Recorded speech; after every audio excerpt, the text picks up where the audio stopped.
culture. I would also like you to think about... The debate lingers on.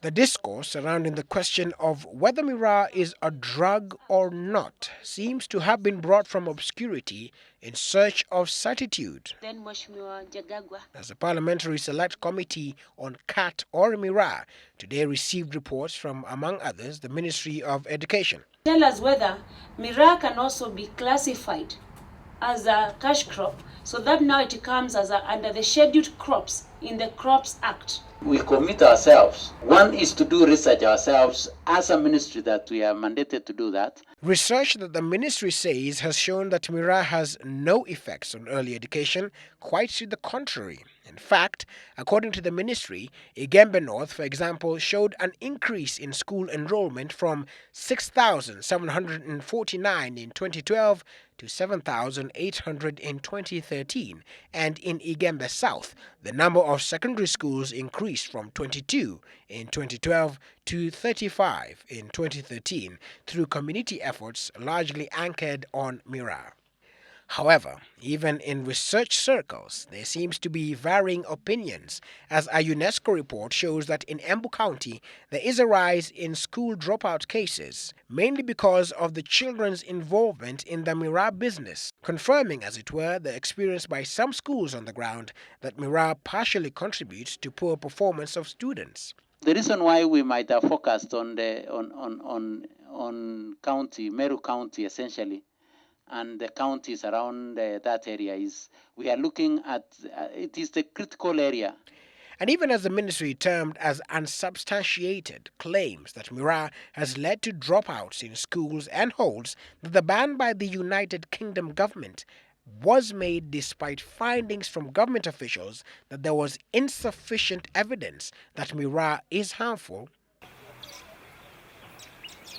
Visits to this rehabilitation center seems to paint a different picture on the canvas of the debate. Now, due to privacy, we were unable to reveal the identities of the people being rehabilitated for Miraa addiction, but out of a capacity of 20, 3 of them have been admitted just recently. Miraa abuse. We talked to this 42-year-old woman who has been using Miraa since 1994. Naanza kula kuanzia saa 8 mpaka saa 3 ya usiku. Hata nikiambiwa tema ninakataa.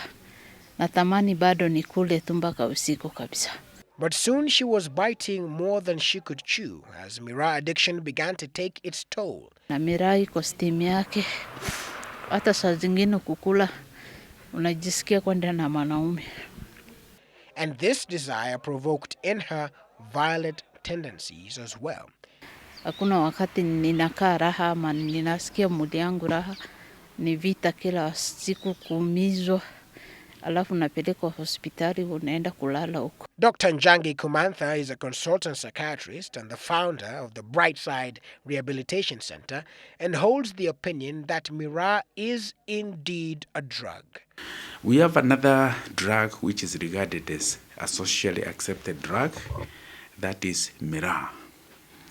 And Miraa contains a drug called cathinone. I've been that high on Miraa. As soon as the effect is over, you go opposite. Malaise, lack of energy, lack of interest in anything. And in the end, they just go to sleep. So Miraa has been associated with total laziness. But according to him, banning Miraa might not be the appropriate solution. Is leave Miraa the way it is. We discriminalize Miraa. If you develop healthy effects, consult to a healthy provider, and you tackle it as an individual. Give you medication to clear the drugs from your body, and we put you on a counseling program, which has got 3 phases. Now, even as the committee continues with its investigations on Miraa, institutions like this also admit people who say that they have in one way or another suffered the negative effects of Miraa. Now, of course, the committee will present its findings. Parliament will either accept or reject the report that it will table. But the reality is, one way or another, the solution must be found. Willis Raburu, Citizen Live at 9, Nairobi.